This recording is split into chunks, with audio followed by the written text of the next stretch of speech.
Hello बच्चों, let's read this question. The question says aqueous hydrogen cyanide is allowed to react separately with propanol and ethanol. In which case will the rate of reaction be faster and why? The key concept for this question is rate of reaction.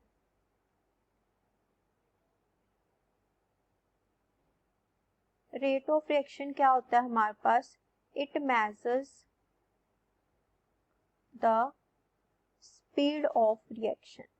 तो जो reaction की speed को major करता है उसे हम बोलते हैं रेट ऑफ रिएक्शन. अब हमारे पास यहाँ पे क्या गिवन है कि जो एक्वस हाइड्रोजन साइनाइड है वो प्रोपेनॉन एंड इथेनॉल के साथ सेपरेटली रिएक्ट कर रहा है. तो अगर हम बात करें प्रोपेनॉन की, तो प्रोपेनॉन का क्या फॉर्मूला आएगा? CH3CCH3 double bond O. तो ये हमारे पास क्या है? प्रोपेनॉन. इसकी हमने रिएक्शन करवानी है हाइड्रोजन साइनाइड के साथ. तो हाइड्रोजन साइनाइड में H पॉजिटिव है and cyanide is the negatively charge. So here cyanide will act as a nucleophile and it will attack the electron deficient carbon, which is carbonyl carbon. So carbon cannot hold the 5 bonds, so it will shift this bond to the oxygen and oxygen ये bond लेने के बाद negatively charge हो जाएगा. सो ये किसको abstract करेगा? H positive को. तो हमारे पास यहाँ पे क्या बनेगा? CH3C CH3OH Cn. तो प्रोपेनॉन के साथ रिएक्शन करने के बाद हमारा फाइनल प्रोडक्ट बन गया. उसके बाद हमने रिएक्शन करवानी है इथेनॉल की. इथेनॉल का क्या फॉर्मूला होता है? CH3CHO. अगर हम इसे लिखें तो CH3CH डबल बॉन्ड O. ये हमारा क्या है? इथेनॉल है. इसकी भी हमने किसके साथ रिएक्शन करवानी है? हाइड्रोजन साइनाइड के साथ. तो इसमें भी same hydrogen positive and cyanide negative. So cyanide will attack this carbonyl carbon and here bond shifted to oxygen and oxygen will carry this H positive. तो हमारे पास यहाँ पे क्या बनेगा? CH3CHOHCN. तो हमने दोनों की रिएक्शन सेपरेटली देख ली. किसके साथ? हाइड्रोजन साइनाइड के साथ. क्वेश्चन क्या है हमारा कि दोनों में से किसका रेट ऑफ रिएक्शन फास्टर है एंड क्यों. तो इसके लिए हमारा जो आंसर होगा वो क्या होगा? किसका रेट ऑफ रिएक्शन हमारा फास्टर होगा? इथेनॉल का.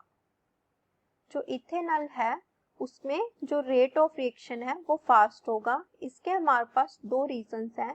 पहला रीजन है प्रोपेनॉन में हमारे पास क्या है? 2 मिथाइल ग्रुप प्रेजेंट है, whereas in ethanol we have only 1 methyl group present.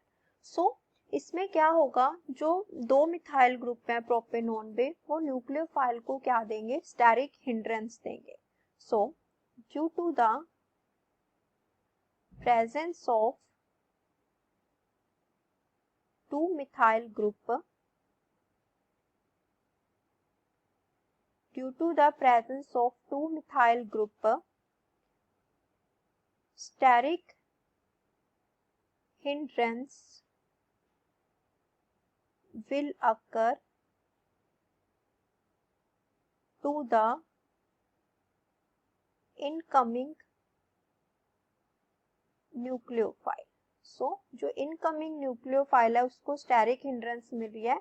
किसके केस में? In case of propanol. Therefore attack of nucleophile becomes difficult.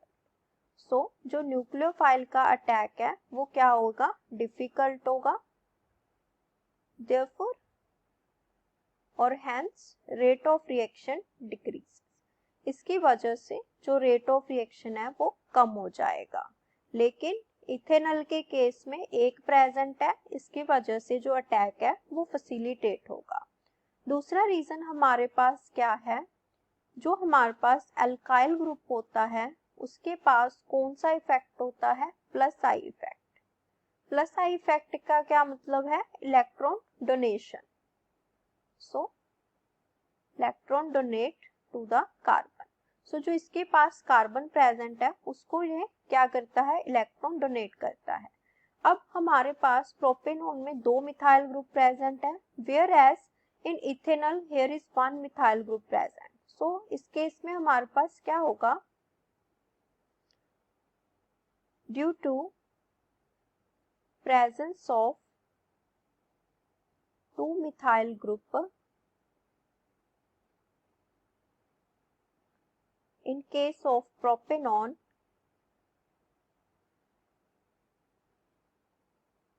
the carbonyl carbon, जो हमारे पास कार्बन डबल बॉन्ड वाली कार्बन है, carbonyl carbon becomes electron rich due to plus I effect of methyl group। सो अगर हमारी carbon electron rich हो गई तो न्यूक्लियोफाइल का टैग फिर से क्या होगा, difficult. Therefore attack of nucleophile becomes difficult. whereas in case of ethanol, अब इथेनॉल के केस में हमारे पास क्या होगा, एक ही मिथाइल ग्रुप प्रेजेंट है। सो उस केस में जो इलेक्ट्रॉन रिच कार्बन है वो इतना इलेक्ट्रॉन रिच नहीं होगा जितना प्रोपेनॉन के केस में हुआ है।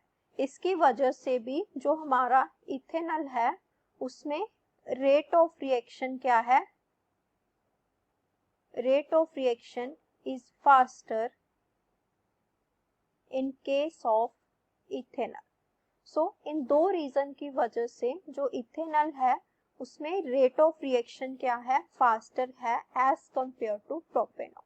Hope you understand. Best of